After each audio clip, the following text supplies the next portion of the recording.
आज हम हिमाचल प्रदेश के ज़िले स्टार्ट कर रहे हैं।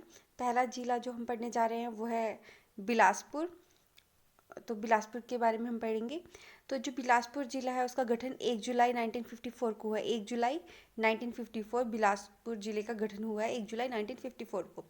इसका कुल क्षेत्रफल है 1167 स्क्वायर किलोमीटर, यानी 1167 स्क्वायर किलोमीटर, जो कि हिमाचल प्रदेश के कुल क्षेत्रफल का कितना है 2.10%। 2.10% है। 2.10% हिमाचल के कुल क्षेत्रफल का 2.10% है। इसके बाद जो इम्पोर्टेंट फैक्ट है वो है कि बिलासपुर का जो ज़िला मुख्यालय है वो बिलासपुर में ही है। और साथ ही इसका जनसंख्या घनत्व बिलासपुर का 327 है। 327 जनसंख्या घनत्व 2011 के आंकड़ों के अनुसार। जब नेक्स्ट आंकड़े आ जाएंगे तो ये डाटा चेंज हो जाएगा 2021 के आंकड़ों के बाद। लिंगानुपात है 981। बिलासपुर का लिंगानुपात है 981। साक्षरता दर है 84.59%। इसके बाद जो जनसंख्या वृद्धि दर है, मतलब दशकीय जनसंख्या वृद्धि दर 2001 से 11 के बीच वो है 12.05%। और विधानसभा क्षेत्र यहाँ पर 4 हैं और शिशु लिंग अनुपात 900 है। तो ये सारे इंपॉर्टेंट फैक्ट है जो बिलासपुर से रिलेटेड है। इसके बाद आगे देखते हैं। और जो हमारी भौगोलिक स्थिति दी गई है बिलासपुर की, इसमें से आपको प्री के लिए बस इतना याद रखना है कि जो सतलुज नदी है वो बिलासपुर को 2 भागों में बांटती है। इसके अलावा ऐसा कोई पॉइंट प्री के लिए नहीं बनता है इससे। अब जो हमारा मेन बिलासपुर का टॉपिक है वो यहाँ से स्टार्ट हो रहा है कि बिलासपुर जो डिस्ट्रिक्ट है इसको पुराने टाइम में, एंशियंट टाइम में से सद्धार कहलूर के नाम से जाना जाता था। बिलासपुर को किस नाम से जाना जाता था? सद्धार कहलूर के नाम से। और जो ये सद्धार कहलूर का नाम है ये इसे इसलिए दिया गया क्योंकि यहाँ पर 7 धार है या फिर 7 पहाड़ियाँ हैं जो कि फेमस हैं। पहली जो पहाड़ी या फिर धार जो है वो है नैना देवी धार या नैना देवी पहाड़ी बोल सकते हो। नैना देवी जो पहाड़ है या फिर नैना देवी जो धार है वहाँ पर नैना देवी जी का मंदिर है। और साथ ही कोट कहलूर किला है और फतेहपुर किला है। नैना देवी जी का मंदिर है, कोट कहलूर किला है और फतेहपुर किला है। तो नैना देवी धार पर 3 चीज़ें फेमस है: नैना देवी जी का मंदिर, कोट कहलूर किला और फतेहपुर किला। नैना देवी जी का मंदिर, कोट कहलूर किला और फतेहपुर किला। नेक्स्ट है कोट पहाड़ी या धार, यहाँ पर है बछरेटू किला। अब यहाँ पर एक चीज़ में आपको कन्फ्यूज़न हो सकता है कि जैसे यहाँ दिया था कोट कहलूर किला और ये है कोट धार। तो आपको बस ये ध्यान रखना है कि जो कोट कहलूर किला है ये कोट धार में नहीं है, ठीक है। अभी ये तो आपको इंडिविजुअली याद रह जाएगा क्योंकि अभी हम एक ही डिस्ट्रिक्ट कर रहे हैं। लेकिन जब आप बहुत सारी पहाड़ियाँ और धार पढ़ लेंगे उसके बाद में भी इसमें आपको कन्फ्यूज़न हो क्योंकि इनके नाम कोट में, दोनों में कोट लगा है। तो प्लीज़ कंफ्यूज मत कीजिएगा खुद को। यहाँ पर नैना देवी जो पहाड़ी है वहाँ पर है हमारा कोट कहलूर किला। और जो ये कोट धार है हमारी, या कोट पहाड़ी है, यहाँ पर है बछरेटू किला। बस अगर आपसे इस तरह से क्वेश्चन आता है कि कोट कहलूर किला कहाँ है तो नैना देवी पहाड़ी पर है, इतना याद रखिएगा। कोट जो धार है वहाँ पे बछरेटू किला है। बछरेटू किला कहाँ पर है? कोट पहाड़ी या धार पर। नेक्स्ट है जो इम्पोर्टेंट धार वो है झंझियार धार। झंझियार धार को सिरखंड 2 भागों में बांटता है। तो झंझियार धार को कौन सा खंड 2 भागों में बांटता है? सिरखंड। इसके अलावा झंझियार धार में गुग्गा घेड़वी और देवी भड़ोली का मंदिर है। झंझियार धार में गुग्गा घेड़वी और देवी भड़ोली का मंदिर है। नेक्स्ट है त्यूनधार। त्यूनधार में एक त्यून किला है, पीर ब्यानू का मंदिर, स्यून किला और नौरंगढ़ किला। तो त्यूनधार में आप 3 इंपॉर्टेंट किले देख सकते हो: त्यून किला, स्यून किला और नौरंगढ़ किला, और साथ ही पीर ब्यानू का मंदिर। तो 3 इंपॉर्टेंट किले हैं: त्यून किला, स्यून किला, नौरंगढ़ किला और पीर ब्यानू का मंदिर है त्यूनधार में। जो बंदाला धार है यह 17 किलोमीटर लंबी है। और साथ ही नेक्स्ट जो धार है वो है रतनपुर पहाड़ी पर, और रतनपुर जो धार बोल सकते हो आप, ये है रतनपुर किला, यहाँ का इम्पोर्टेंट किला रतनपुर किला। ये है रतनपुर पहाड़ पर या फिर रतनपुर धार पर जो है रतनपुर किला स्थित है। देवी डॉक्टर लोनी ने गोरखा कमांडर अमर सिंह थापा को रतनपुर धार पर ही हराया था। देवी डॉक्टर लोनी ने अमर सिंह थापा को कहाँ हराया था? रतनपुर धार में। फिर नेक्स्ट है बहादुरपुर पहाड़ी या फिर धार। ये जो बहादुरपुर किला है ये बहादुरपुर धार पर है। ये तो नेम से ही सिनोनिमस है कि बहादुरपुर किला और बहादुरपुर पहाड़ी। और जो ये बहादुरपुर धार है ये 80 मीटर की ऊंचाई पर स्थित है। 1980 मीटर की ऊंचाई पर स्थित है बहादुरपुर धार। इसकी मतलब ऊंचाई इतनी है और बहादुरपुर किला 1980 की ऊंचाई पर स्थित है। और इसके साथ ही जो ये बहादुरपुर धार है ये बिलासपुर की सबसे ऊंची धार है। और बहादुरपुर किला जो है राजा बिजाईचंद का ग्रीष्मकालीन आवास था। बहादुरपुर किला राजा बिजाईचंद का ग्रीष्मकालीन आवास था। एक बार रिवाइज कर लेते हैं कि कौन कौन सी धार है बिलासपुर में जिस कारण सद्धार कहलूर कहा जाता है। नैना देवी धार, कोट धार, झंझियार धार, त्यून धार, बंदाला धार, रतनपुर धार और बहादुरपुर धार। जो नैना देवी धार है यहाँ पर नैना देवी जी का मंदिर है। कोट कहलूर किला है, फतेहपुर किला है।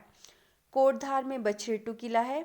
झंझियार धार को सिरखट 2 भागों में बांटता है और यहाँ पर गुगा घेड़वी और देवी भडोली का मंदिर है झंझियार धार पर।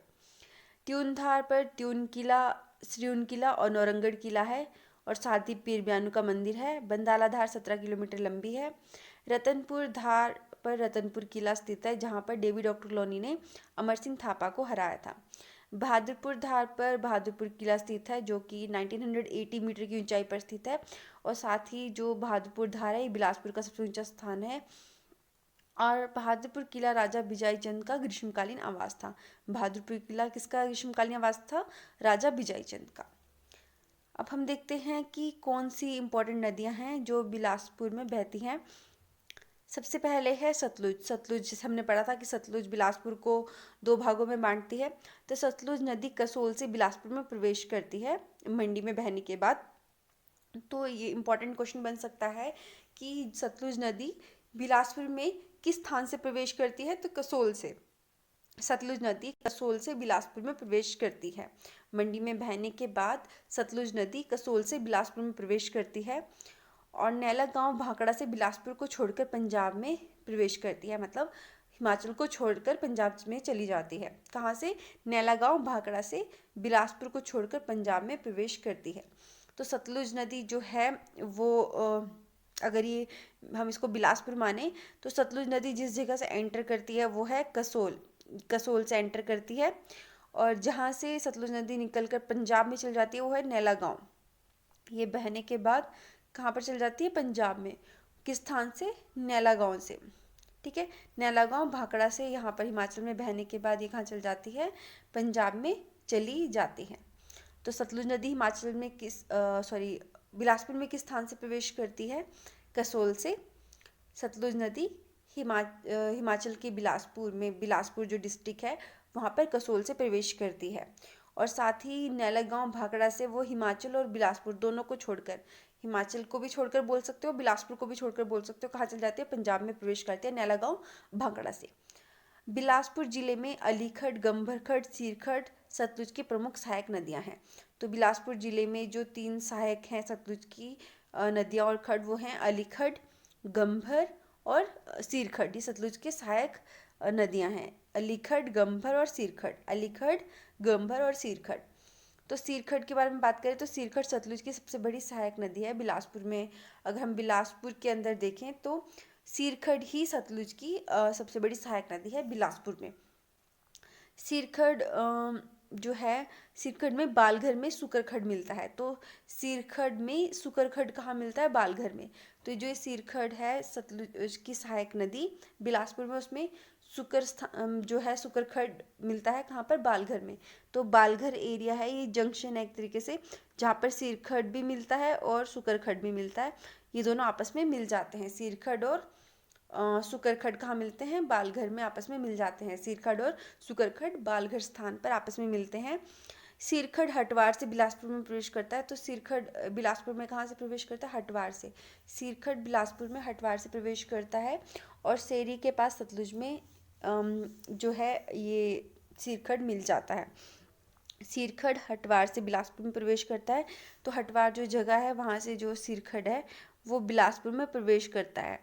और जो सेरी स्थान है वहाँ से ये सतलुज में मिल जाता है। सिरखट जो है ये हटवार से प्रवेश करता है बिलासपुर में, और सेरी स्थान पर ये जो सतलुज नदी है उसमें मिल जाता है। तो दोनों ही स्थान इम्पॉर्टेंट है कि हटवार से बिलासपुर में प्रवेश किया सिरखट ने, और सेरी जगह है वहाँ पे उसके पास सतलुज में ये सिरखट जो है वो मिल जाती है। किसमें? सतलुज में। तो हमने देखा कि सतलुज की 3 सहायक नदियाँ हैं इंपॉर्टेंट, अलीखट, गंभरखट और सिरखट। जो सिरखट है वो बिलासपुर में सतलुज की सबसे बड़ी सहायक नदी है, और जो सिरखट है और सुकरखट आपस में बालघर में मिलते हैं। सिरखट बिलासपुर में प्रवेश करता है हटवार से, और सिरखट सतलुज नदी में कहाँ पर मिलता है? सेरी के पास। नेक्स्ट है गंभरखट। गंभरखट जो है वो शिमला के तारादेवी जिले से निकलकर नेरी गांव के पास बिलासपुर में प्रवेश करती है। तो जो गंभरखट है वो कहाँ से निकलता है? शिमला के तारादेवी से। शिमला के तारादेवी से जो है ये निकलता है गंभरखट, शिमला के तारादेवी से निकलता है। गंभरखट कहाँ से निकलता है? शिमला के तारादेवी से। गंभरखट शिमला के तारादेवी जिले से निकलता है। जो है तारादेवी स्थान है शिमला का, वहाँ से ये निकलता है। और नेरी गांव से बिलासपुर में प्रवेश करता है। और बिलासपुर में कहाँ से प्रवेश करता है? नेरी गांव से। नेरी गांव से बिलासपुर में प्रवेश करता है। गंभरखट बिलासपुर में कहाँ से प्रवेश करता है? नेरी गांव से। और डंगरान जो जगह है वहाँ के उसके पास गंबर जो खड है वो सतलुज में मिलते हैं। गंबर खड सतलुज में मिल जाता है। कहाँ पर? डंगरान के पास। डंगरान जो स्थान है उसके पास जो है गंभर खड वो सतलुज में मिल जाता है। नेक्स्ट है अलीखड़। अलीखड़ सोलन के अर्की से निकलकर कोठीहरार से बिलासपुर में प्रवेश करती है। अलीखड़ बेरी घाट के पास सतलुज में मिलती है। तो अलीखड़ जो है वो सोलन के अर्की से निकलकर, तो कहाँ से निकलती है अलीखड़? सोलन के अर्की से। अलीखड़ सोलन के अर्की से निकलती है। अलीखड़ कहाँ से निकलती है? सोलन के अर्की से। अलीखड़ सोलन के अर्की से निकलती है और कोठीहरार से बिलासपुर में प्रवेश करती है। कोठीहरार से बिलासपुर में प्रवेश करती है। कहाँ से प्रवेश करती है बिलासपुर में? कोठीहरार से। और ये लास्ट में जो अलीखड़ है वो बेरी घाट के पास सतलुज में मिलती है। बेरी घाट के पास सतलुज में मिलती है। कहाँ पर? बेरी घाट के पास सतलुज में मिलती है। तो हम एक बार नदियाँ रिवाइज कर लेते हैं कि सतलुज, अब देखो सतलुज नदी बिलासपुर में कहाँ से प्रवेश कर रही थी? कसोल से। सतलुज नदी बिलासपुर में कसोल से प्रवेश कर रही थी, और नैलागांव भाखड़ा से वो बिलासपुर को छोड़कर कहाँ जा रही थी? पंजाब में। ठीक है। उसके बाद हमने पढ़ा कि सतलुज की जो 3 सहायक नदियाँ हैं प्रमुख बिलासपुर में, वो है अलीखड़, गंभर और सिरखट। अलीखड़, गंभर और सिरखट। अलीखड़, गंभर और सिरखट। जो सिरखट है वो इसका मतलब कहाँ से निकलता है? सिरखट वो है सिरखट सतलुज की सबसे बड़ी सहायक नदी एक तो, और जो सिरखट है वो आप सोच सकते हो कि जो इसके सुकरखड और सिरखट जो है वो बालघर में आपस में मिलते हैं। ठीक है। सिरखड और सुकरखड बालघर में आपस में मिलते हैं। और अगर हम बात करें कि बिलासपुर में कहाँ से प्रवेश करता है, मतलब कहाँ से वो बिलासपुर में एंटर करता है? हटवार से। और सेरी के पास सतलुज में मिलती है जो ये सिरखट है। तो सिरखट के बारे में क्या इंपॉर्टेंट पॉइंट है? एक तो सतलुज की सबसे बड़ी सहायक नदी या खड बोल सकते हैं इसको, कहाँ पर? बिलासपुर के अंदर की बात कर रहे हैं हम लोग। और उसके बाद बालघर में क्या होता है? सिरखड़ में सुकरखड़ मिल जाता है। बालघर स्थान पर सिरखड़ में सुकरखड़ मिल जाता है। जो सिरखड़ है वो बिलासपुर में हटवार से प्रवेश करता है। बिलासपुर में कहाँ से प्रवेश करता है? हटवार से प्रवेश करता है, और सेरी स्थान पर यह सतलुज में मिल जाता है। बिलासपुर में हटवार से प्रवेश करता है और सेरी स्थान पर ये सतलुज में मिल जाता है। इसी तरह से जो गंबरखड है वो शिमला के तारादेवी जिले से निकलता है। शिमला के तारादेवी जिले से निकलता है। नेरी में बिलासपुर में प्रवेश करता है और डंगरान में सतलुज में मिल जाता है। नेरी स्थान से बिलासपुर में प्रवेश करता है और डंगरान में सतलुज में मिल जाता है। अलीखड़ सोलन के अर्की से निकलता है और कोठीहरार से बिलासपुर में प्रवेश करता है, और बेरी घाट में सतलुज में मिल जाता है। उसके बाद हम लोग बात करते हैं टैंक और टोबा की, जिसको स्थानीय भाषा में टोबा कहा जाता है। टैंक को, जो वाटर टैंक्स होते हैं। बिलासपुर जिला टैंक के लिए प्रसिद्ध है, स्थानीय भाषा में इसे टोबा कहा जाता है। तो यहाँ के जो 3 फेमस टैंक हैं उनका नाम है, पहला है जगत खाना टैंक, स्वारघाट टैंक और टैंक संघवाना। इसके अलावा भी और टैंक्स हैं, लेकिन मोस्ट फेमस 3 का नाम दिया गया है। जगत खाना जो टैंक है वो 1874 में राजा हीराचंद ने बनवाया था। स्वारघाट का भी सेम डिस्क्रिप्शन है कि वो 1874 में राजा हीराचंद ने बनाया था। जगत खाना और स्वारघाट टैंक दोनों 1874 में राजा हीराचंद द्वारा बनाए गए थे। जगत खाना और स्वारघाट टैंक 1874 में राजा हीराचंद द्वारा बनाए गए थे। और टैंक संघवाना इस टैंक का निर्माण राजा विजयचंद ने या विजय चंद भी इनका नाम दिया गया है किया था। इसके अलावा बिलासपुर में जो अन्य टैंक हैं वो है टैंक कसोल, टैंक जमथाल और टैंक रिवाल्सर, टैंक नैना देवी। ठीक है, तो जगत खाना और स्वारघाट टैंक 1874 में राजा हीराचंद द्वारा बनाए गए हैं। टैंक संघवाना राजा विजयचंद या विजयचंद द्वारा बनाया गया है। और इसके अलावा बिलासपुर में और कौन कौन से टैंक है? Tank Kasol, tank Jamthal, tank Rewalsar और टैंक नैना देवी। जलप्रपात और चश्मे की अगर हम बात करें तो बस्ती, ददराना और रुक्मणी कुंड भी यहाँ पर है। जलप्रपात और चश्मे की बात कर रहे हैं हम, बस्ती और ददराना है यहाँ पर, और रुक्मणी कुंड भी हमारे बिलासपुर में ही है। झील की बात करें तो बिलासपुर में गोविंद सागर झील है। तो बिलासपुर में कौन सी झील है? गोविंद सागर झील है, और जो कि हिमाचल प्रदेश की सबसे बड़ी मानव निर्मित झील है। सबसे बड़ी मानव निर्मित झील है बिलासपुर में, जो हिमाचल प्रदेश की। और इस झील का निर्माण सतलुज नदी के पानी से हुआ है। कहाँ के पानी से हुआ है? सतलुज नदी के पानी से हुआ है। जो भांकड़ा बांध है वो इसी नदी पर बना है। इस झील का क्षेत्रफल कितना है? 168 वर्ग किलोमीटर है। 168 वर्ग किलोमीटर गोविंद सागर झील का क्षेत्रफल है, 168 वर्ग किलोमीटर। और बांध की जो आधारशिला है वो 1955 में जवाहरलाल नेहरू ने रखी थी। बांध की जो आधारशिला है वो 1955 में जवाहरलाल नेहरू ने रखी थी। इस बांध की ऊंचाई 225 मीटर है, 225 मीटर है जो भांकड़ा बांध है इसकी ऊंचाई। और 1955 में जवाहरलाल नेहरू ने इसकी आधारशिला रखी थी। और जो ये टैंक है ये कब बनकर तैयार हुआ? 1963 में बनकर तैयार हुआ है। 1963 में बनकर तैयार हुआ है। 1955 में आधारशिला रखी गई और 1963 में बनकर तैयार हुआ। गोविंद सागर झील से बिलासपुर जिले के 256 गांव जो हैं, 256 गांव जलमग्न हो गए थे। और इस बांध की जो भांकड़ा बांध है इसकी ऊंचाई कितनी है? 225 मीटर। ये भी इंपॉर्टेंट पॉइंट था, इसे प्लीज़ याद रखिएगा। 1955 से 63 तक ये बनता रहा। 55 में आधारशिला रखी, 63 तक बनकर तैयार हुआ, 1963 में बनकर तैयार हुआ। 256 गांव जलमग्न हो गए थे इसके बनने से। उसके बाद देखते हैं घाटियाँ। तो घाटियाँ कौन कौन सी हैं? तो 3 प्रमुख घाटियाँ हैं, सतलुज घाटी, चैंतू घाटी, दामी घाटी। सतलुज, चैंतू और दामी घाटी, तो ये 3 इंपॉर्टेंट घाटियाँ हैं। सतलुज घाटी तो सतलुज नदी से आप याद रख सकते हो कि बिलासपुर को सतलुज नदी ही 2 भागों में बांटती है, तो इसलिए सतलुज घाटी बिलासपुर में है। फिर चैंतू घाटी, दामी घाटी। जो दामी घाटी है उसके लिए इंपॉर्टेंट फैक्ट ये है कि बहादुरपुर व बांदला घाटी के मध्य में स्थित है। तो डायरेक्टली ऐसे क्वेश्चन भी आ सकता है कि कौन सी घाटी बहादुरपुर और बांदला घाटी के मध्य स्थित है? तो वो है दानवी घाटी। दानवी घाटी जो है वो बहादुरपुर और बांदला घाटी के मध्य स्थित है। दानवी घाटी बहादुरपुर और बांदला घाटी के मध्य स्थित है। कौन सी घाटी? दानवी घाटी बहादुरपुर व बांदला घाटी के मध्य स्थित है। अब हम बिलासपुर डिस्ट्रिक्ट का मोस्ट इम्पोर्टेंट जो है इतिहास वो देखने जा रहे हैं कि इतिहास कैसा रहा है। और मोस्टली जो क्वेश्चन हैं वो इतिहास से ही बनते हैं। अब देखते हैं सतलुज रियासत की स्थापना किस प्रकार हुई है।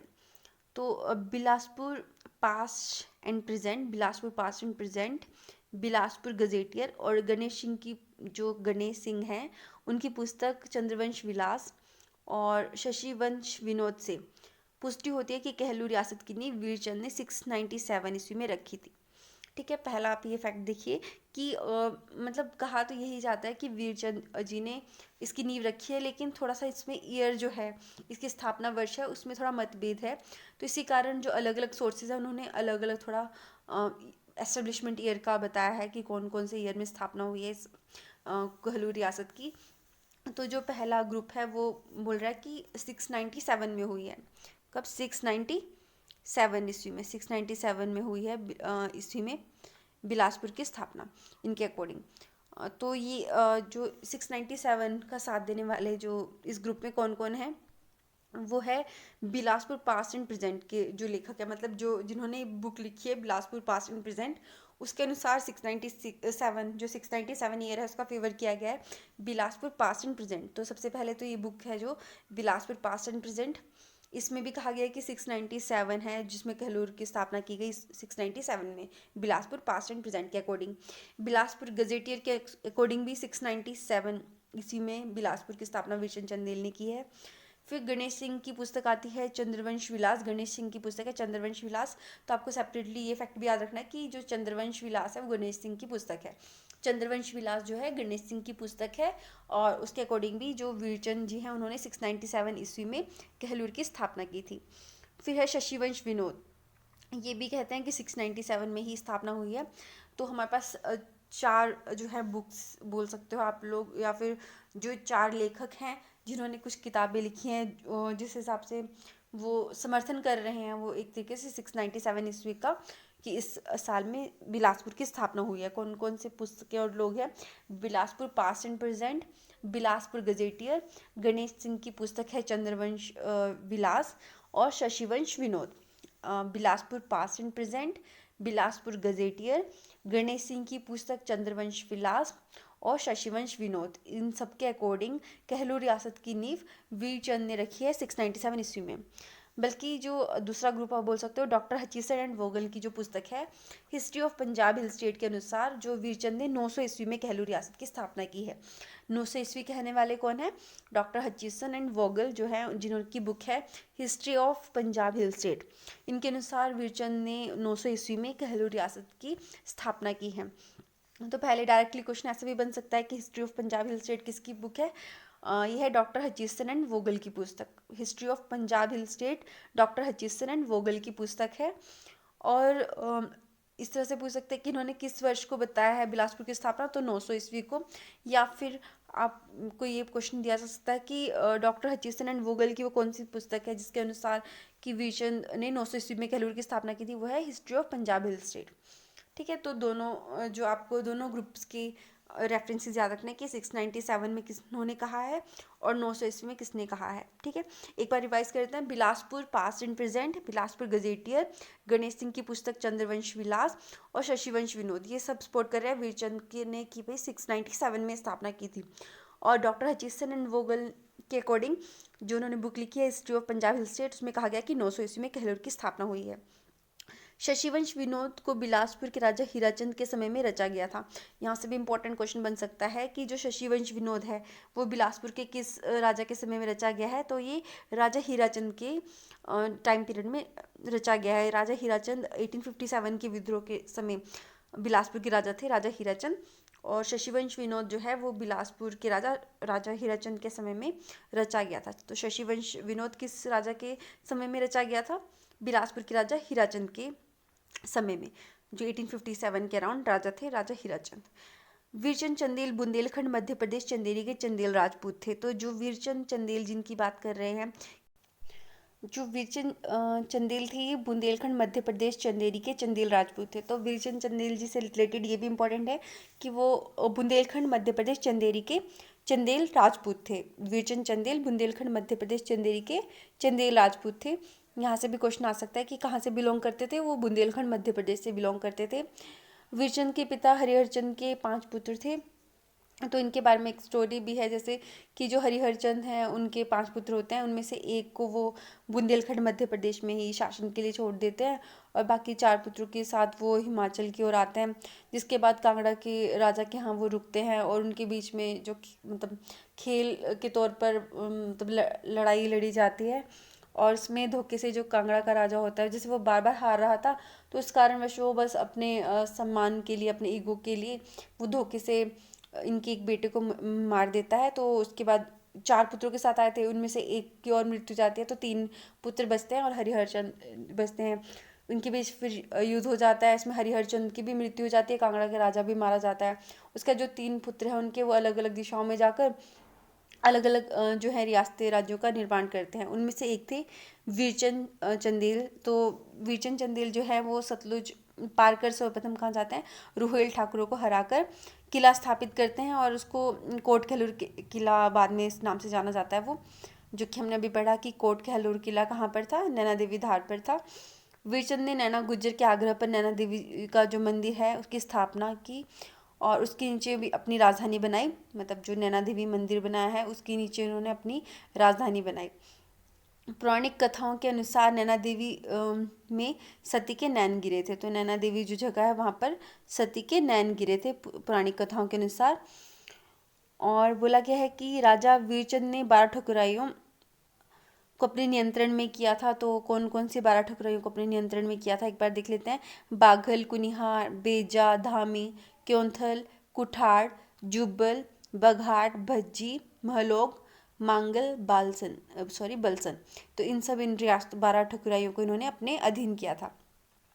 उसके बाद वीरचंद के बाद जो इम्पोर्टेंट राजा होते हैं वो है कहालचंद। तो कहालचंद के बारे में देखते हैं। कहालचंद के पुत्र अजयचंद ने हिंदू रियासत नालागढ़ की स्थापना की थी। तो यहाँ से भी इम्पोर्टेंट क्वेश्चन है कि हिंदू रियासत है या फिर जो जिसे नालागढ़ कहा जाता है उसकी स्थापना किसने की है? अजयचंद। कहीं कहीं पर इनका नाम अजीत चंद भी दिया गया है, तो अजयचंद या अजीत चंद आपके ऑप्शन में रहेगा। तो उन्होंने हिंदू या फिर नालागढ़ की स्थापना की है और ये कहालचंद के पुत्र हैं। नेक्स्ट जो इम्पोर्टेंट राजा हुआ है वो है मेघचंद। तो मेघचंद के बारे में भी इंटरेस्टिंग स्टोरी है कि मेघचंद जो है वो बहुत कठोर बर्ताव करते थे अपनी जनता के साथ, जिस कारण जो राज्य की जनता है उन्होंने उनको राज्य छोड़ने के लिए मजबूर कर दिया मेघचंद को। ठीक है, तो ऐसे पूछ सकते हैं कि बिलासपुर का कौन सा राजा था जिसको राज्य की जनता ने राज्य छोड़ने पर मजबूर कर दिया था उसके कठोर बर्ताव के कारण? तो था मेघचंद। और बाद में ये क्या करता है, कुल्लू रियासत में शरण लेता है। जो मेघचंद है वो कुल्लू रियासत में शरण लेता है और इल्तुतमिश की सहायता से पुनः गद्दी प्राप्त करता है। तो ये भी इंपॉर्टेंट पॉइंट है कि किसकी सहायता से पुनः गद्दी प्राप्त करते हैं? इल्तुतमिश की सहायता से इन्हें वापस गद्दी प्राप्त होती है मेघचंद को। नेक्स्ट राजा हुए हैं अभिसंत चंद। जो अभिसंत चंद है वो नेक्स्ट राजा हैं। इनके बारे में है कि अभिसंत चंद सिकंदर लोदी का समकालीन था और उसने जो तातार खान था उसको युद्ध में हराया था। तो अभिसंत चंद से रिलेटेड इंपॉर्टेंट फैक्ट कि वो सिकंदर लोदी का समकालीन है। तो पूछ सकते हैं बिलासपुर का कौन सा राजा सिकंदर लोदी का समकालीन था? बिलासपुर का राजा अभिसंत चंद। बिलासपुर का राजा अभिसंत चंद किसका समकालीन था? सिकंदर लोदी का। तो बिलासपुर का समकालीन सिकंदर लोदी का राजा अभिसंत चंद। जो समकालीन वाले क्वेश्चन है बहुत ज़्यादा पूछे जाते हैं, तो इम्पोर्टेंट है कि सिकंदर लोदी का समकालीन बिलासपुर का राजा कौन था? अभिसंत चंद। और उन्होंने तातार खान को युद्ध में हराया था। नेक्स्ट जो इम्पोर्टेंट राजा हुआ वो है संपूर्ण चंद। तो संपूर्ण चंद जी के बारे में भी एक इम्पोर्टेंट स्टोरी है कि संपूर्ण चंद को इनके भाई रतन चंद ने मरवा दिया था। और ये हिस्ट्री में पहली बार ऐसा हुआ था कि एक भाई के द्वारा भाई की को मार दिया गया था, जिस कारण ये भी फेमस हुए हैं कि संपूर्ण चंद। और इनको किसके द्वारा मारा गया था? उनके भाई रतन चंद ने मरवा दिया था। नेक्स्ट राजा हैं ज्ञानचंद। ज्ञानचंद के शासनकाल में केहरू रियासत मुगलों के अधीन आ गई। तो यहाँ से इंपॉर्टेंट क्वेश्चन बन सकता है कि बिलासपुर के किस शासक के टाइम पीरियड में या काल में जो कहलूर रियासत है वो मुगलों के अधीन आ गई थी? तो ज्ञानचंद के काल में। तो ज्ञानचंद के काल में कहलूर रियासत मुगलों के अधीन आ गई थी। ज्ञानचंद अकबर का समकालीन राजा था। तो अकबर का समकालीन बिलासपुर का राजा कौन था? ज्ञानचंद। और सिकंदर लोदी का समकालीन बिलासपुर का राजा कौन था? अभिसंत चंद। उसने क्या किया था? तातार खान को भी युद्ध में हराया था अभिसंत चंद ने, और वो किसका? सिकंदर लोदी का समकालीन था। और ज्ञानचंद के टाइम में जो है मुगल शासन स्थापित हो गया था कहलूर पर। कहलूर रियासत मुगलों के अधीन आ गई थी। ज्ञानचंद अकबर का समकालीन था। ज्ञानचंद ने जो सरिंद के मुगल वायसराय होते हैं उनके प्रभाव में आ जाता है ये, और ये इस्लाम धर्म अपना लेते हैं। तो इम्पोर्टेंट बात यहाँ पर भी इम्पोर्टेंट क्वेश्चन बन सकता है कि बिलासपुर का कौन सा राजा था जिसने अपना धर्म परिवर्तन कर कर इस्लाम धर्म अपना लिया था? वो था ज्ञानचंद। तो ज्ञानचंद सरहिंद के मुगल वायसराय के प्रभाव में आता है और अपना जो धर्म में परिवर्तन कर लेता है और इस्लाम धर्म अपना लेता है। ज्ञानचंद का मकबरा आज भी कहाँ देखा जा सकता है? कीरतपुर पंजाब में देखा जा सकता है। तो ज्ञानचंद का मकबरा आज भी कीरतपुर पंजाब में देखा जा सकता है।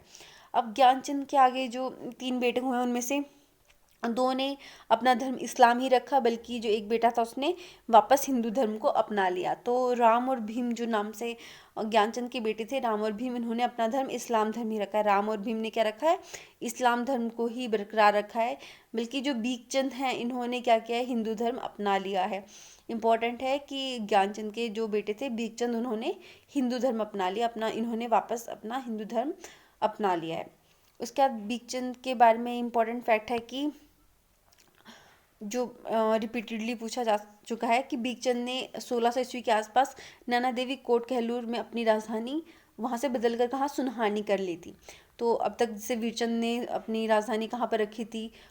कोट कहलूर बोल सकते हो, नैना देवी में रखी थी इन्होंने। दोनों ही जगह एक के लिए इन्होंने सिंबलाइज किया है कि नैना देवी या कोट कहलूर को अपनी राजधानी रखा था इससे पहले वीरचंद के टाइम से। उसके बाद जो बीकचंद है जब वो आते हैं तो वो 1600 ईस्वी के आसपास कहाँ पर राजधानी करते हैं? सुनहानी। तो सुनहानी को राजधानी कब करते हैं? वो 1600 ईस्वी में।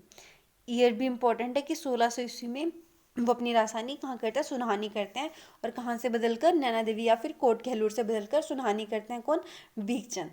तो भीगचंद ने क्या किया है, अपनी राजधानी बदलकर नैना देवी कोट कहलूर से बदलकर कहाँ कर दी है, सुनहानी कर दी है 1600 ईस्वी में। इम्पोर्टेंट फैक्ट है। आगे देखते हैं कि कल्याण चंद राजा हुए हैं, इनके बारे में। तो कल्याण चंद ने हिंदू रियासत की सीमा पर एक किले का निर्माण करवाया था।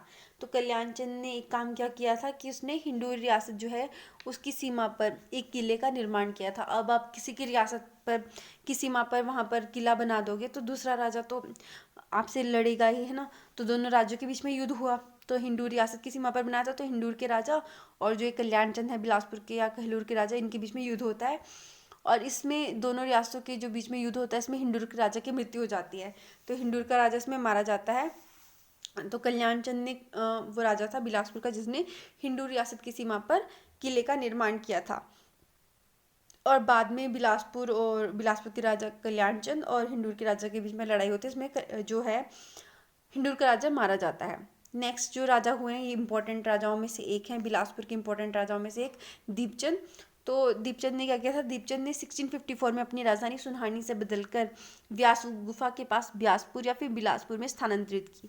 तो जो आज के टाइम देखा जा सकता है कि जो मॉडर्न राजधानी जो बिलासपुर लास्ट तक चली है, वो किसने स्थापित की थी, दीपचंद ने। तो दीपचंद ने किस ईयर में, 1654 में। दीपचंद ने 1654 में राजधानी सुनहानी से बदलकर व्यास गुफा के पास ब्यासपुर बिलासपुर में स्थानांतरित की। दीपचंद ने 1654 ईस्वी में राजधानी कहाँ पर स्थापित की, सुनहानी से बदलकर ब्यास गुफा के पास ब्यासपुर या फिर बिलासपुर में स्थानांतरित की। बिलासपुर शहर की स्थापना 1654 में दीपचंद चंदेल ने की है। यहाँ तक कि जो बिलासपुर शहर है उसकी स्थापना भी दीपचंद ने 1654 में की है। राजधानी भी 1654 में उन्होंने सुनहानी से बदलकर ब्यास गुफा के पास ब्यासपुर या फिर बिलासपुर कर दी थी अपनी राजधानी स्थानांतरित। और इम्पोर्टेंट क्या है कि इन्होंने, दीपचंद ने धोलरा महल का निर्माण किया है। धोलरा महल का निर्माण किसने किया है, दीपचंद ने बिलासपुर में धोलरा महल का निर्माण किया है। दीपचंद ने कौन से महल का निर्माण किया है, धोलरा महल का। तो जो धोलरा महल का निर्माण किया है ये भी दीपचंद के द्वारा किया गया है। इसके बाद है कि राजा, इन्होंने देखो अभिवादन की नई नई प्रथाएं शुरू की थी। तो जो राजा होते थे, दीपचंद ने क्या किया था, राजा को जय देवा के अभिवादन की ये एक प्रथा शुरू की थी कि राजा को कैसे अभिवादन करेंगे, जय देवा बोलकर। राजा को जय देवा, राणा को राम राम और मियाँ को जय जय, ये जैसे अभिवादन जो प्रथाएं शुरू करवाई थी किसने, दीपचंद ने।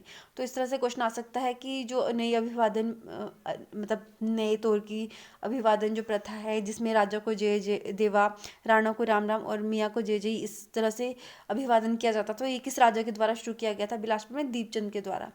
दीपचंद को नादौन में 1667 में कांगड़ा के राजा ने भोजन में विष देकर मरवा दिया था। तो ऐसे पूछ सकते हैं कि बिलासपुर का कौन सा राजा था जिसको नादौन में 1667 में कांगड़ा के राजा ने भोजन में विष देकर मरवा दिया था।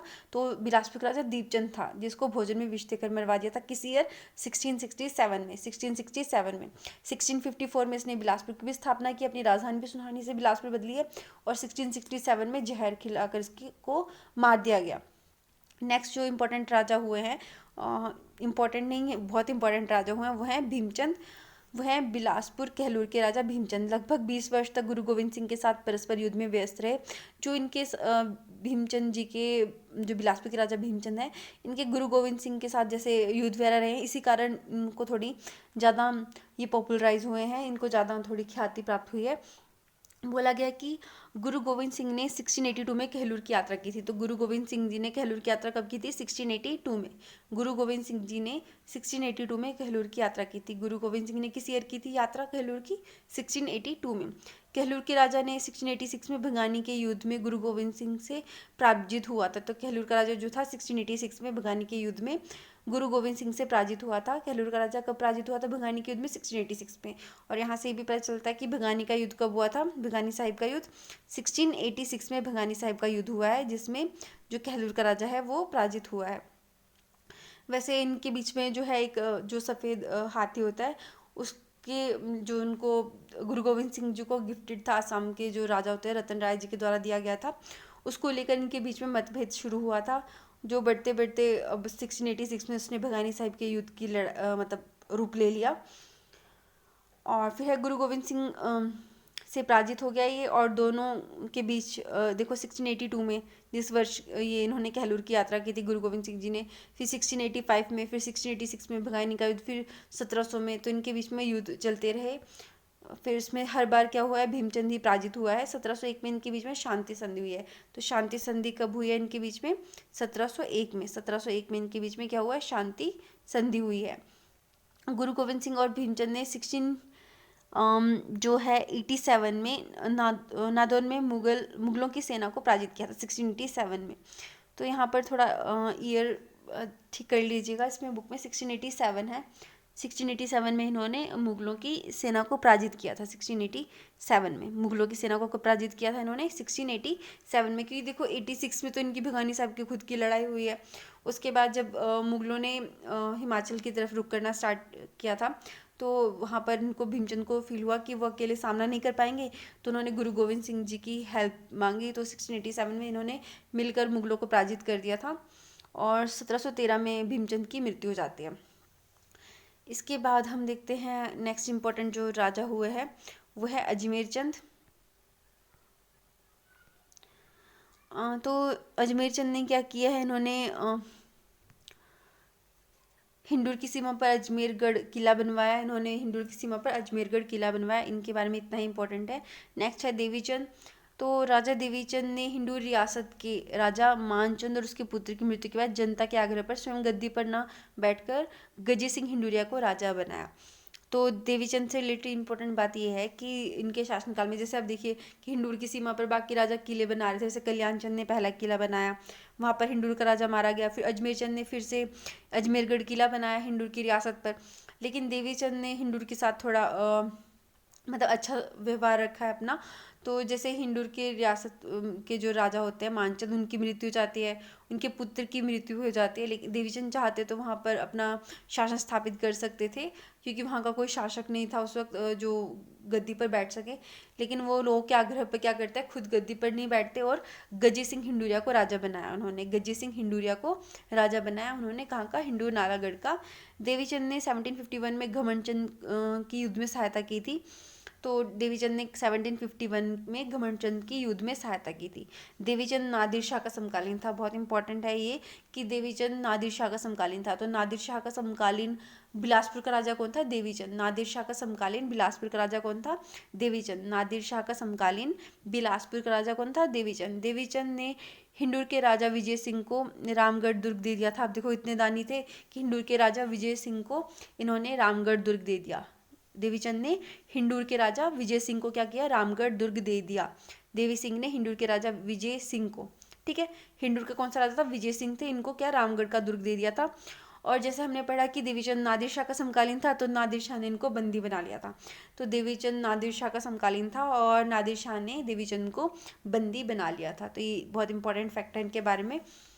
नेक्स्ट जो बिलासपुर का राजा है वो है महानचंद, और ये बहुत ही ज़्यादा इम्पॉर्टेंट है क्योंकि इनसे रिलेटेड संसार चंद और अमर सिंह थापा ऐसी इंपॉर्टेंट पर्सनैलिटीज़ इनसे जुड़ी हैं, इसलिए महानचंद क्या है? इम्पॉर्टेंट राजा है। और खुद में भी जो थे ये महान राजा हुए हैं महानचंद जी। तो बिलासपुर पर सबसे लंबी अवधि तक 46 वर्षों तक महानचंद का शासन रहा है। तो बिलासपुर पर सबसे लंबी अवधि तक किसका शासन रहा है? महानचंद का, 46 वर्षों के लिए। बिलासपुर के राजा महानचंद के नाबालिग होने के समय रामू वजीर ने प्रशासन पर नियंत्रण रखा। तो जब बिलासपुर के राजा महानचंद नाबालिग थे तो कौन वहाँ पर प्रशासन पर नियंत्रण रखे हुए था? रामू वजीर। तो रामू वजीर ने प्रशासन पर नियंत्रण रखा था किसके टाइम? जब नाबालिग थे महानचंद, तो रामू वजीर ने मतलब सारी बागडोर अपने हाथ में रखी थी। फिर है कि रामू वजीर को की जो है 1783 में मृत्यु होने के बाद क्या होता है कि 1790 तक जो है 12 ठकुराइयों ने स्वतंत्रता प्राप्त कर ली।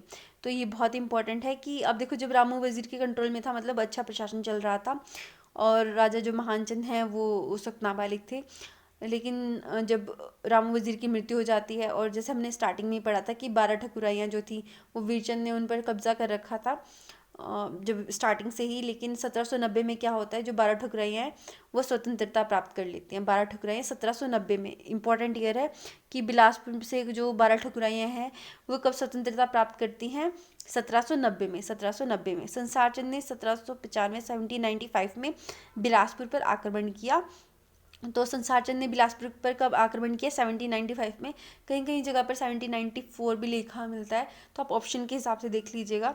वैसे 1795 दिया गया है। संसार चंद ने 1795 में क्या किया है? बिलासपुर पर आक्रमण किया। और इस आक्रमण में क्या होता है कि जो सिरमौर के राजा धर्मप्रकाश की मृत्यु हो जाती है। तो यहाँ पर जो बिलासपुर पर संसार चंद का आक्रमण होता है, तो बिलासपुर में उस वक्त सिरमौर के राजा प्रेजेंट होते हैं, राजा धर्मप्रकाश। तो राजा धर्मप्रकाश वहाँ पर उपस्थित थे, तो जिस कारण इस लड़ाई में वो अपने प्राण खो बैठते हैं। राजा धर्मप्रकाश जी, सिरमौर के राजा राजा धर्मप्रकाश की मृत्यु हो जाती है। कब? 1795 में, जब संसार चंद बिलासपुर पर आक्रमण करता है। तो वो जो है संसार चंद, वो बिलासपुर पर आक्रमण करना चाह रहा था, लेकिन वो सिरमौर को भी अपना दुश्मन बना बैठा, क्योंकि यहाँ के राजा को उसने मार दिया, राजा धर्मप्रकाश को। संसार चंद ने बिलासपुर के झंझारधार पर छातीपुर किला जो है उसका निर्माण किया, बिलासपुर में, है ना। तो अब जैसे ही इन्होंने महानचंद को हराया संसार चंद ने, तो इन्होंने अपने विजय के प्रतीक के रूप में, ठीक है, संसार चंद ने बिलासपुर की झंझारधार जो था वहाँ पर छातीपुर जो किला है उसका निर्माण करवाया, ठीक है। उसके बाद बोला गया है कि बिलासपुर के राजा महानचंद ने 1803 में गोरखों से सहयोग मांगा। अब देखिए आप, मतलब इन्होंने महानचंद के शासनकाल में संसार चंद ने अपनी विस्तारवादी नीति जो है उसका पालन करते हुए एक तो सिरमौर के राजा धर्मप्रकाश को मार दिया है, ठीक है। साथ ही इन्होंने देखो महानचंद को हराया तो है ही है, लेकिन अपने विजय के प्रतीक के रूप में उनके ही राज्य में, मतलब बिलासपुर में ही उन्होंने छातीपुर किला बना दिया झंझारधार पर। तो एक अपमानजनक बात थी महानचंद के लिए। तो उन्होंने अपनी हार का बदला लेने के लिए क्या किया? 1803 में गोरखों से सहयोग मांगा, ठीक है। और हमको पता है कि जैसे अब धर्मप्रकाश को भी इन्होंने मारा था, तो जो सिरमौर के राजा थे वो भी इनके साथ ही थे, बिलासपुर वालों के साथ। और वो भी गोरखों को अपने, वैसे अपने इंटरनल मैटर के लिए बुलाते हैं। वो जो सिरमौर के राजा होते हैं वो भी इंटरनल मैटर के लिए गोरखों को आमंत्रित करते हैं।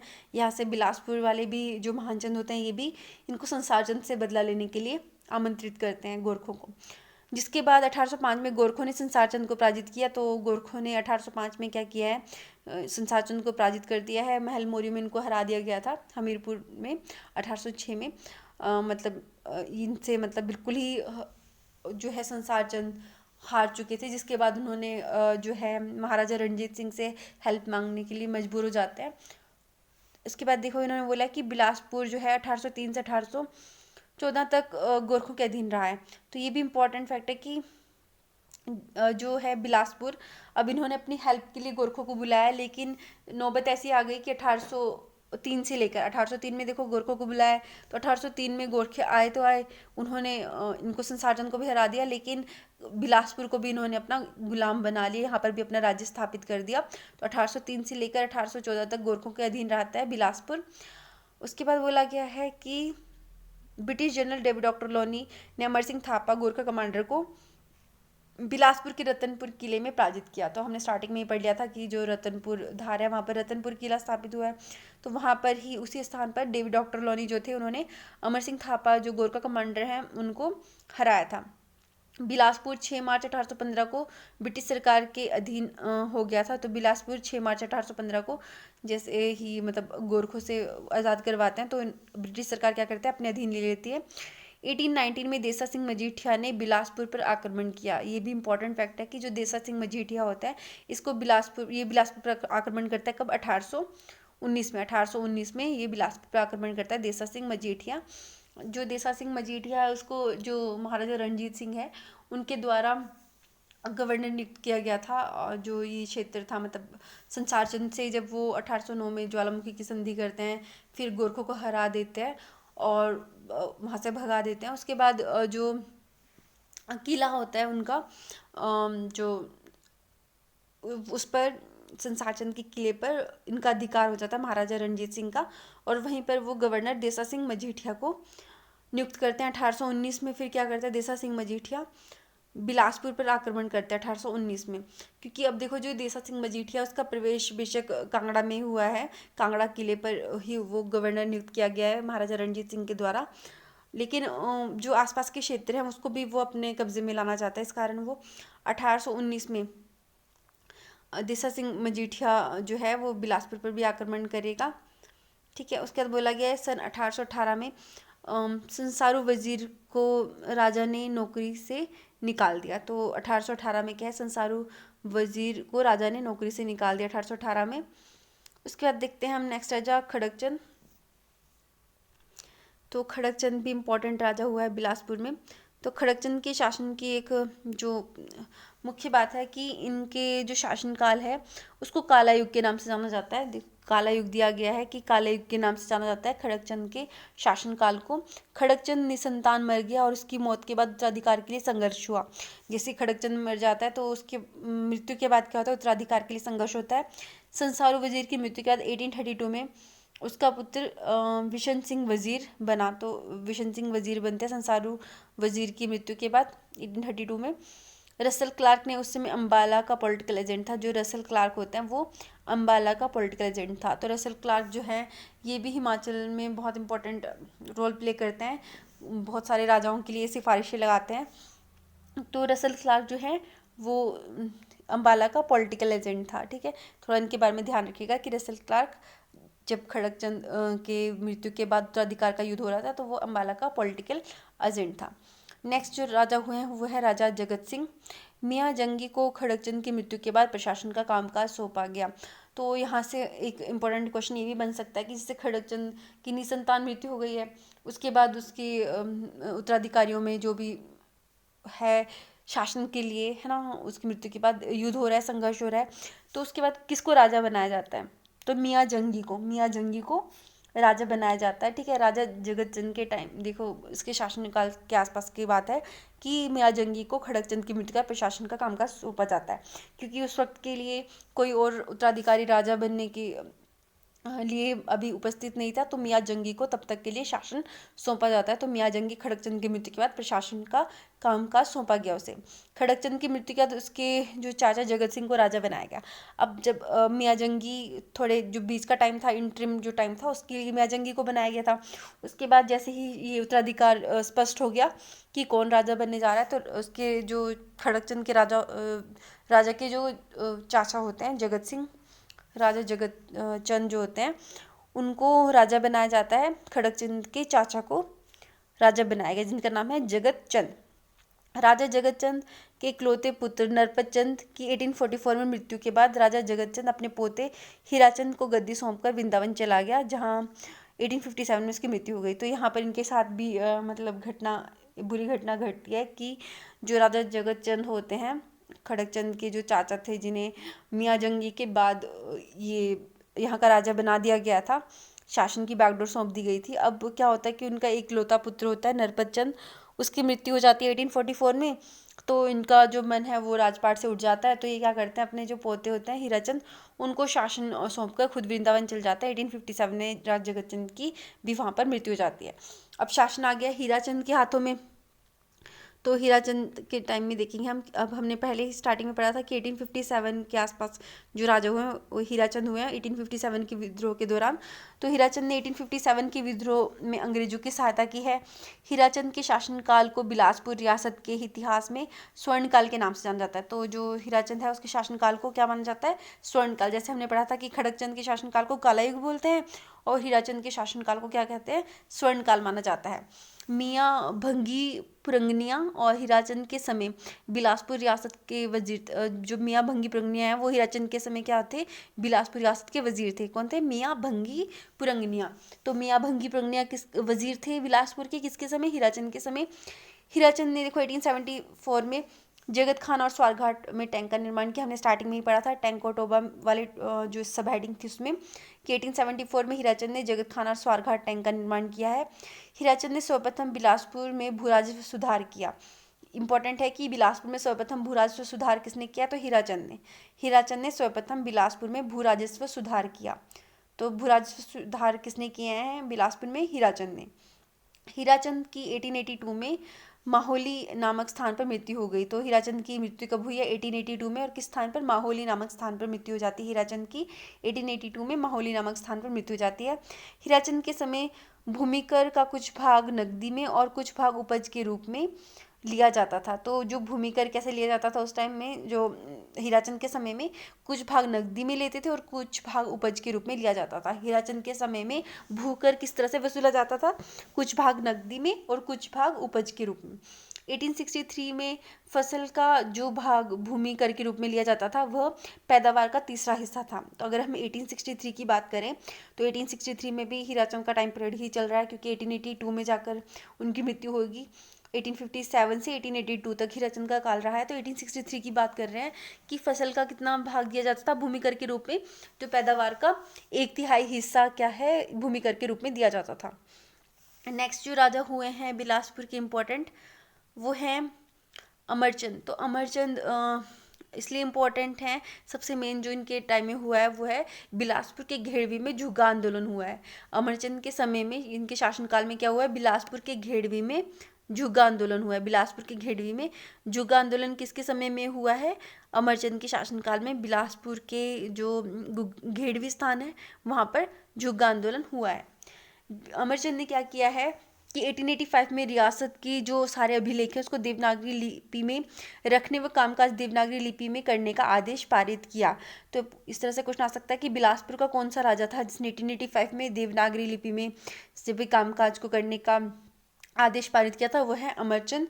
या फिर पूछ सकते हैं कि अमरचंद ने किस वर्ष मतलब सारे काम जो है देवनागरी लिपि में करने का आदेश पारित किया था, 1885 में।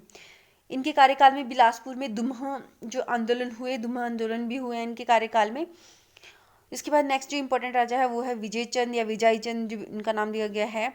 तो विजयचंद के टाइम में क्या हुआ है, बिलासपुर जो है उसमें 1900 में रंग महल का निर्माण हुआ है। तो आप यहाँ पर ये चीज़ भी इम्पोर्टेंट फैक्ट है, इसको नोट कीजिएगा कि रंग महल, अभी यहाँ पर बिलासपुर के रंग महल की बात हुई है, ठीक है। चंबा का अलग रंग महल है, एक मतलब कुछ एक रंग महल है जो कंफ्यूज कर सकते हैं। अभी हम लोग जैसे डिस्ट्रिक्ट करेंगे अलग अलग, तो वहाँ पर हमारा ये जो है ये टॉपिक क्लियर होता जाएगा, ये पॉइंट क्लियर हो जाएगा। तो अभी आप सिर्फ इस बात पर फोकस कीजिए कि जो बिलासपुर में रंग महल था 1900 में उसका निर्माण विजयचंद ने कराया था। बिलासपुर के रंग महल का निर्माण 1900 में विजयचंद ने कराया था। तो बिलासपुर में रंग महल का निर्माण कब हुआ है, 1900 में। और बिलासपुर में रंग महल का निर्माण किसके द्वारा हुआ है, विजयचंद के द्वारा, ठीक है। उसके बाद बोला गया है कि विजयचंद ने कोर्ट फीस जुडिशियल स्टैम्प शुरू करने का के अलावा बिलासपुर शहर में पानी की सप्लाई शुरू करवाई थी। तो जो विजयचंद हैं इनके द्वारा बहुत इंपॉर्टेंट काम किए गए हैं, जैसे इन्होंने कोर्ट फीस जुडिशियल स्टैम्प शुरू करवाई थी। कोर्ट फीस जुडिशियल स्टैम्प किसके द्वारा शुरू की गई थी, विजयचंद के द्वारा कोर्ट फीस जुडिशियल स्टैम्प शुरू की गई थी। और इसके अलावा बिलासपुर शहर में पानी की सप्लाई भी विजयचंद के द्वारा शुरू करवाई गई थी। बिलासपुर शहर में पानी की सप्लाई शुरू करवाई गई विजयचंद के द्वारा। बहादुरपुर को उन्होंने अपनी ग्रीष्मकालीन राजधानी बनाया।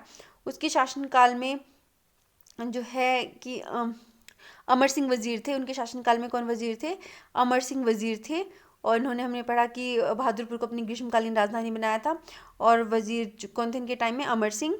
और प्रथम विश्व युद्ध में विजयचंद ने अंग्रेजों का साथ दिया। तो अब देख सकते हो कि विजयचंद ने प्रथम जो विश्व युद्ध था उसमें अंग्रेजों का साथ दिया था, क्योंकि ये प्रथम विश्व युद्ध की टाइम पीरियड के आसपास इनका शासन रहा है।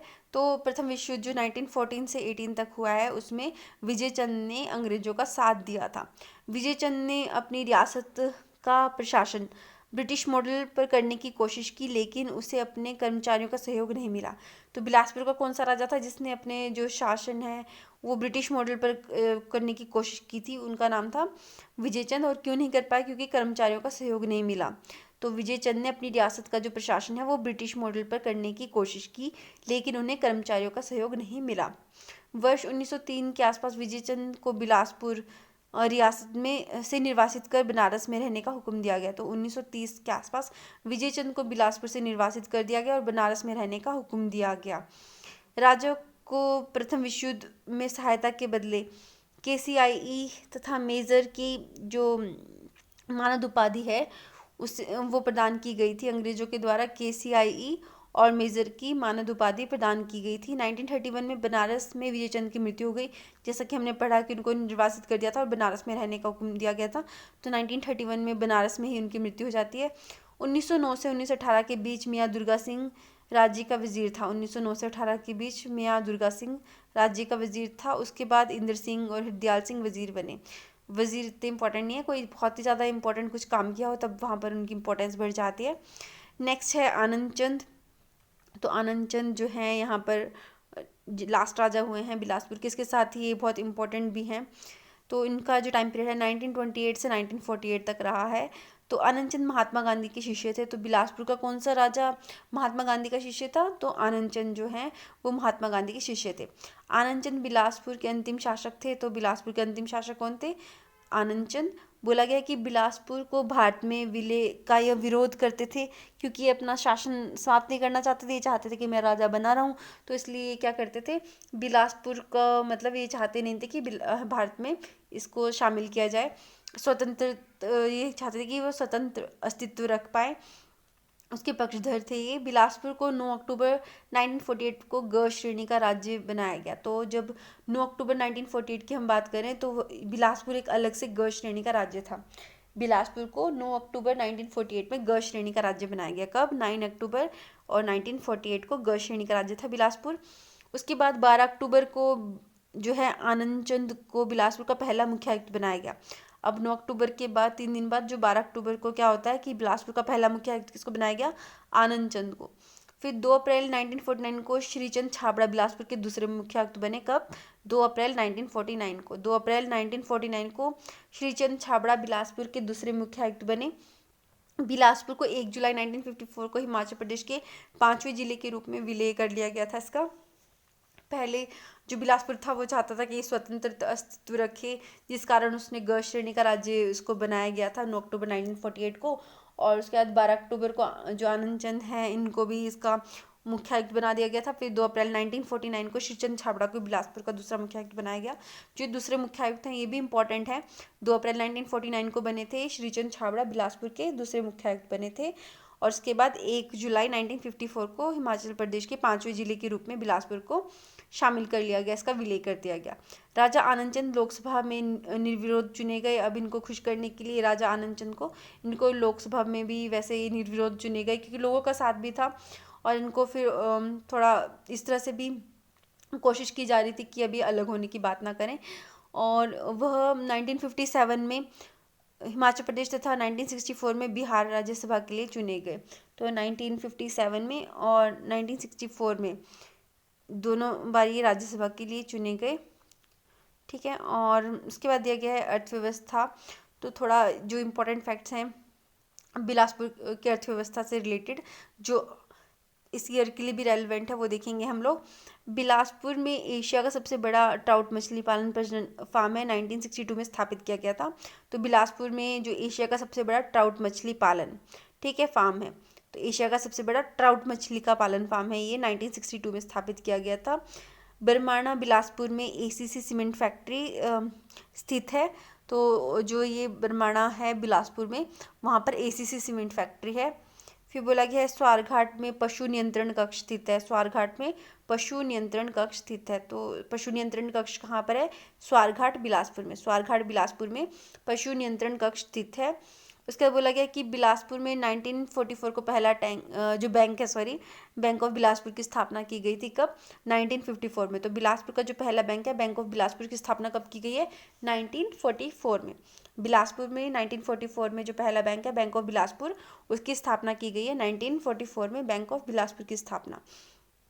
अच्छा, इसके बाद है कि कुछ एक इम्पॉर्टेंट फैक्ट्स और।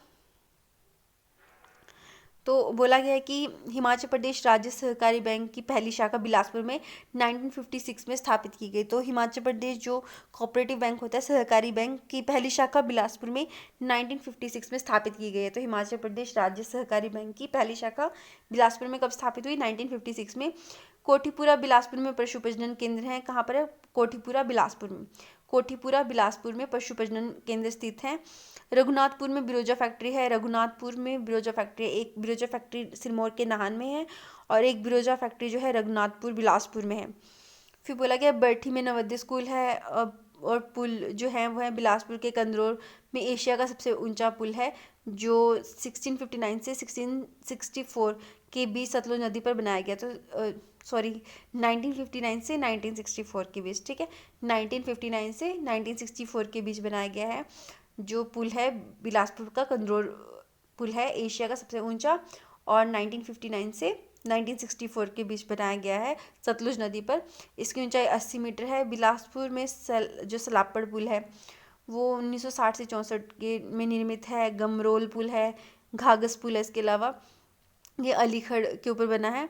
ठीक है, मेले और मंदिर की बात करें तो मंदिर बिलासपुर में शहतलाई में बाबा बालकनाथ मंदिर स्थित है। ये बहुत ही फेमस और इम्पोर्टेंट मंदिर है कि शहतलाई में बाबा बालकनाथ मंदिर है। तो बिलासपुर के शहतलाई में बाबा बालकनाथ मंदिर स्थित है। गुग्गा भटेड़ में गुग्गा मंदिर स्थित है। गुग्गा भटेड़ में गुग्गा मंदिर स्थित है। बिलासपुर में गोपाल मंदिर, मुरली मनोहर मंदिर, रंगनाथ मंदिर स्थित है।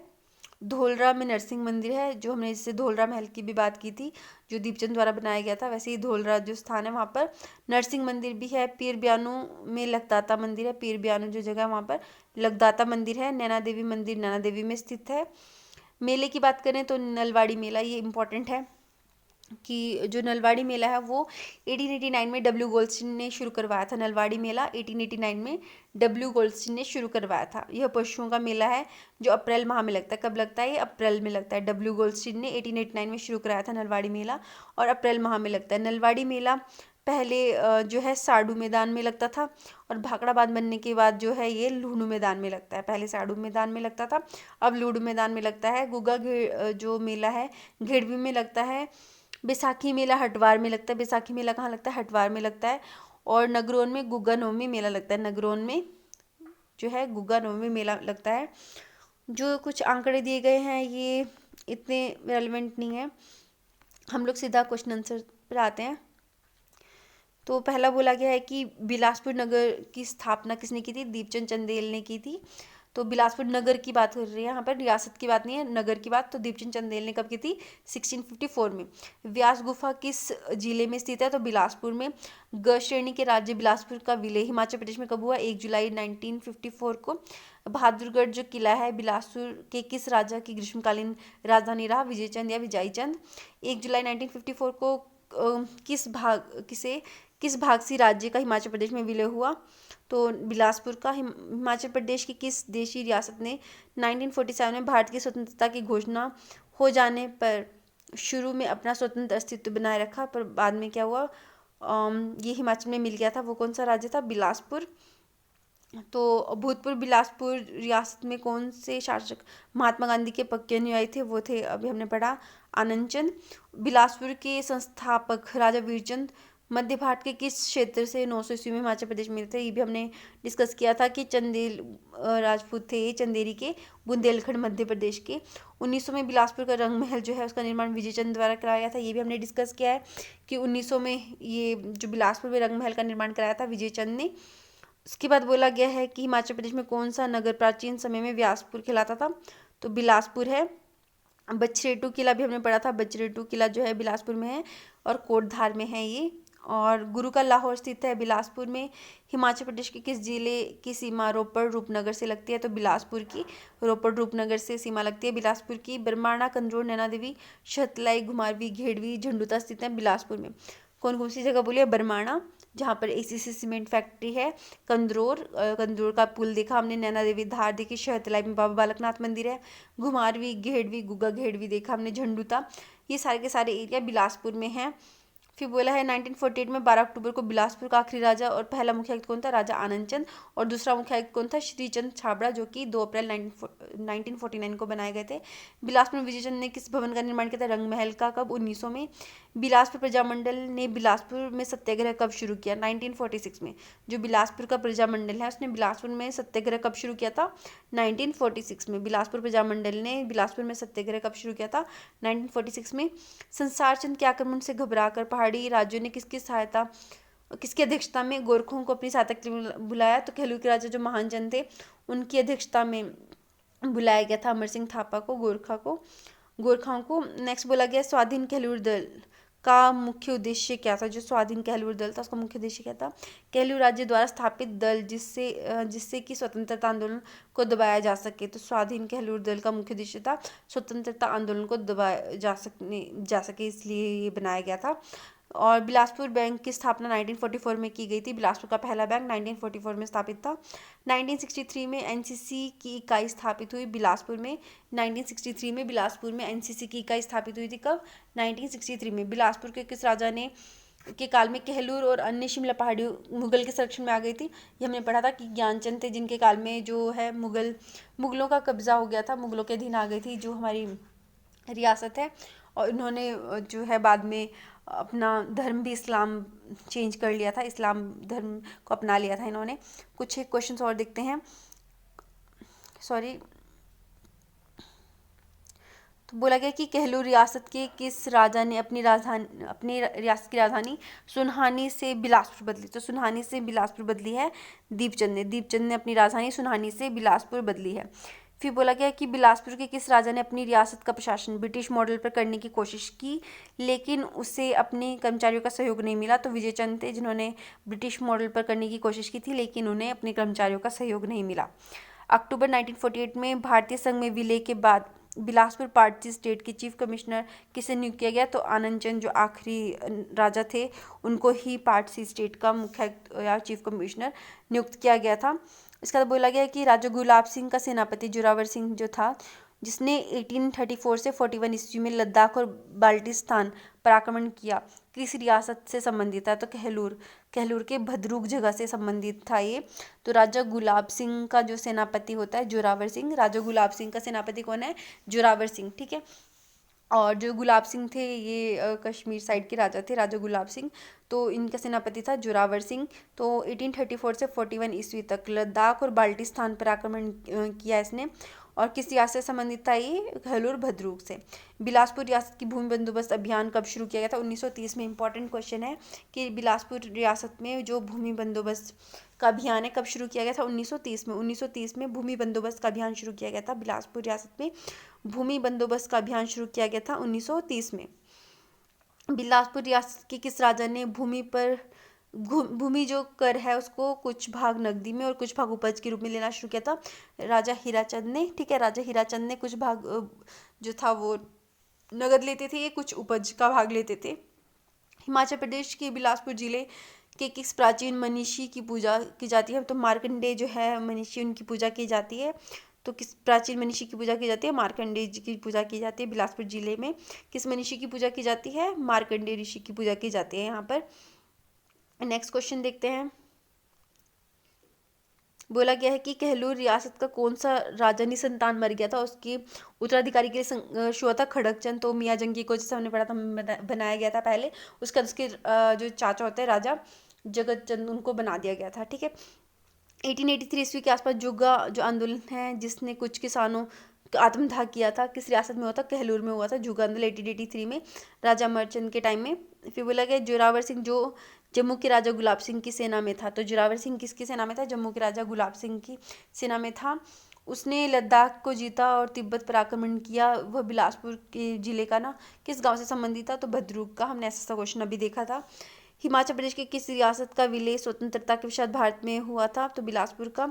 बिलासपुर जो है कहलूर रियासत के किस राजा खड़गचंद की निसंतान मृत्यु के बाद राजा किसे बनाया गया था, मियाँ जंगी को। बाद में उसके राजा जो जगतचंद होता है उनको बना दिया जाता है राजा।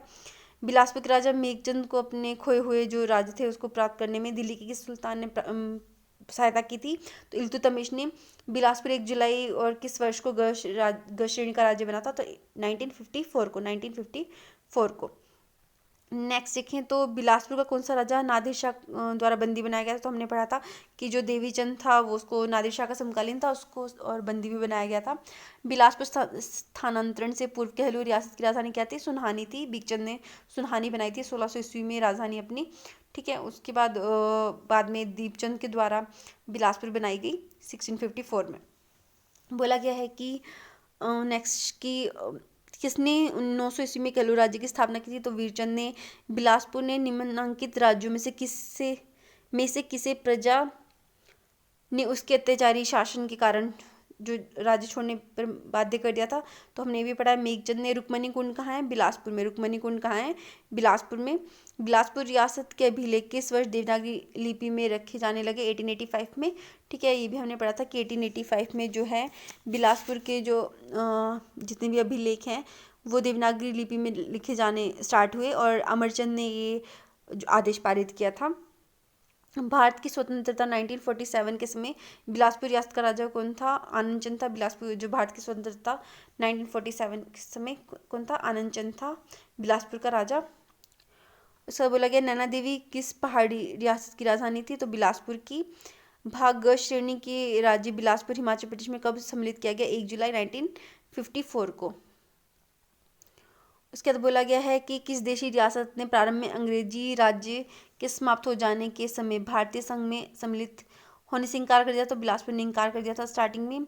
और 1954 में कौन सा राज्य हिमाचल का पांचवा राज्य बना? बिलासपुर, 1 जुलाई 1954 को। 900 ईस्वी में अपनी स्थापना के बाद बिलासपुर राज्य की मूल राजधानी क्या थी? नैना देवी या फिर कोट कहलूर।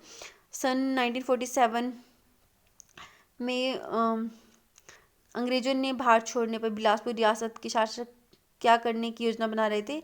बिलासपुर को एक स्वतंत्र देश घोषित करने की। बिलासपुर रियासत का किस वंश का शासन था? चंदेल राजपूत का शासन था। स्वतंत्रता प्राप्ति के लिए 1 जुलाई 1950 तक बिलासपुर का क्या दर्जा था? ग श्रेणी का राज्य था जब तक कि ये हिमाचल में नहीं मिलाया गया। फिर बिलासपुर रियासत की राजधानी किस वर्ष कोट कहलूर से बदलकर स्थानांतरित की गई? उससे बिलासपुर स्थानांतरित की गई 1654 में। तो बस आपको ये याद रखना है कि बिलासपुर राजधानी 1654 में ही बनी थी। दीपचंद ने बिलासपुर जो है नगर उसको राजधानी बनाया था 1654 में।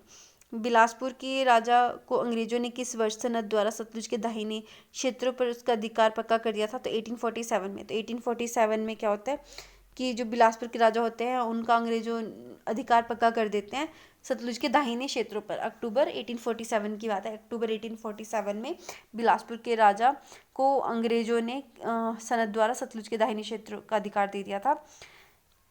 नेक्स्ट है कि बिलासपुर रियासत में किस वर्ष भूमि बंदोबस्त अभियान चलाया गया? तो 1930 में। हमने पहले ही पढ़ा है कि बिलासपुर में जो भूमि बंदोबस्त कब शुरू किया गया था? 1930 में।